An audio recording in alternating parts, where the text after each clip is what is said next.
Good. It's a turning point for that weekend for you guys? Oh, I don't know. I hope so. Guys did play a little harder, a little better. Communication was a little better defensively, so we definitely took some steps in the right direction, but whether that continues to grow is totally up to them. But we did have a good practice yesterday. I hope we have a good one today, and tough one tomorrow night. We'll see where we're at. Was what we saw at Arizona what you saw at practice previously in that week? At times, yeah. No, our guys really prepared last week. They were really disappointed in themselves and got together, and we had some leadership from guys. They did a tremendous job getting themselves ready, and even though we didn't play great, we played hard, and played better, and so that's encouraging. I think it was after that Oregon State game you made the comment that you felt like the guys weren't listening to you. Has that changed? Well, I don't know if I said that. I'm not sure what I said. Obviously the message and the communication between the coaching staff and the guys, for those of you who are parents, hope your children are listening to you, but you never know for sure. There's a communication gap. I think everybody can relate to that, and we weren't on the same page. I'm not sure we still are, but we know as coaches that there are certain things that have to be done for us to be successful, and the closer we get to those things, I think the better we can become as a team. And I thought we took a step. Now whether we take another step, remains to be seen. But we've got a stretch here where we've got to continue to get better. It's early in January, mid-January. We got to get better. Peyton, I think, sat out 2 or 3 minutes the whole weekend. Is that kind of what you're going to need out of him moving forward every week? Peyton had a good weekend. That's what we had hoped to seen earlier. He'd been a little up and down, been a little inconsistent. I think he'd admit to that, but I really liked the way he led the team last weekend, both offensively and defensively. And that's the job of any guard, is to get us in something offensively and set the tone defensively, and I thought he did a great job of doing that. Schedule flips 3 of the week, 4 now at home, and 2 teams ahead of you in the standings, and coming in here kind of adds a little bit as well. Yeah, no, it's an important stretch for us. I mean, when you have 18 conference games, they're all important, but the home games, to do well in the league, you got to win at home, and that's always been the formula. And teams in the top 50 RPI. Yeah, no, that's part of it too. In both cases this season, you've got Arizona and LA schools in back-to-back weekends. How much of a challenge is that to have that kind of a cluster? It is. It's fine. That's what you play college basketball for, to try to play, 4 top 50 teams. That's what conference basketball is, and that's where our conference needs to be. I'm a little disappointed we're not higher up, but we blew our chances early, so now we got to make up for them here late. How is Mikhail developing? How important is he right now to the team? Man, he had a great weekend. Just his effort and toughness, leadership. He really played well. So he's really important to the team just because of his physical nature, and if he can continue to play as hard, even if he doesn't play quite as well, if he can continue to play as hard as he did and set the tone for us, I think it really helps. What do you mean by leadership exactly? Are you talking about verbal, or are you talking about both? I thought he, verbally was more, active, but obviously on the floor, he set a great tone for us. Altman seems like with his assisted turnover and his 3-point shooting, he's kind of got them up among the conference leaders in both those things. Man, he's been really good. He's been really good. He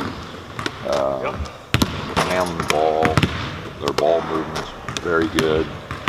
He's just a really good player, very experienced.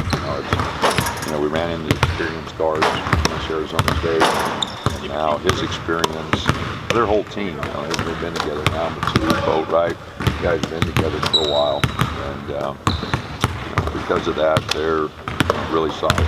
They're based from the inside and outside. I think even McHugh's taken some threes this year, and Boatwright obviously.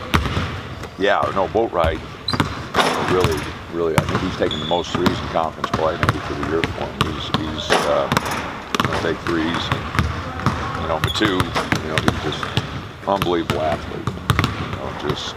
Those are two really good players. Two players that we sure wanted. Those are both really good players. Staying along those lines, what kind of concerns you about USC when you watch their film? What doesn't concern me? Their athleticism, jumps off at you right away. I mean, just Matu and, their wings, Stewart, just really athletic, long. Their activity defensively is very good. They're sharing the ball. They really moved it against Utah. I mean, they hit Utah with a barrage of threes, hit 14 threes. So, no, they're playing better now. They struggled a little bit early there for a while, just with some injuries and trying to figure things out. But they seem to have the rotation down now. And, like I said, with all that experience, those guys are, their starting five's all been there, and guys bringing off the bench, been around. So, very talented, very experienced group. You guys are among the best in the conference at defending the three. Do you feel like that fits well for this matchup with USC? Our defense on the three at times is good. At other times, it's because we're hugged up too much. It's kind of one of those things where we keep going over and over and on film, where we've got to find that balance of held covers and off-ball two-man and hugged up on some shooters. Not an exact science. At times we've done a good job. Other times, to be quite honest, we haven't. So it's a work in progress, but we got to continue to contest threes because they're coming off a game, like I said, they went 14 for 28 and shot it very well. So it's going to be an important factor in the game. When you look at the box score, it appears Troy Brown's in a bit of a funk. Is he doing stuff maybe that's not showing up in the box score, or is he in a little bit of a slump? All our freshmen, just didn't make the jump last weekend. Our vets finally, gave us some leadership and did some good things, but our freshmen struggled a little bit. Foul trouble, I think, affected both him and Kenny. You get those two quick fouls against Arizona State, it just takes you out of the game. So, some of it's foul trouble, some of it was, just not being sharp. Is it about as unpredictable as you've seen the Pac-12 in terms of trying to figure out who the best teams are? Yes and no. I still think from a talent standpoint, Arizona and experience standpoint, Arizona State are a little ahead, and experience and talent with USC and UCLA. I still think those are the four teams that, are probably tops in the league, and the rest of us are trying to catch them. And that's just basically going from because of their experience level and because of the blend of experience and talent. You look at those four teams; they're all experienced, and they've got a number of NBA prospects on all four of those teams. So I still think those are the four teams that we're all trying to get. Would you think of the four signees you went and saw over the weekend? Got a chance to watch all four of them? Yeah, it was a long trip, but really encouraged. They played hard, they played well. I think that our fans and everything can be excited, but just you look across country and teams that are dominated by freshmen have trouble. And it's still seniors dominated. You look at Villanova, they got all those players back, and that's Michigan State. I'm a little surprised that Michigan State's lost a couple because of all the guys they got back. And I just think it's always important to have that experience. But to answer your question, we had four very talented young men that I enjoyed watching, and they all played good. So it was a lot of fun going back there. Going back to leadership, how did you see Elijah Brown kind of find a spot for you? Well, I thought he shot it good, and I was disappointed in the technical, and I told him about that. We don't take much pride in getting technicals here. We don't really want to do that, and but I liked his enthusiasm. He's practiced harder. That's reflected in the games. He's played better. So it's going to be important for him to play well down the stretch.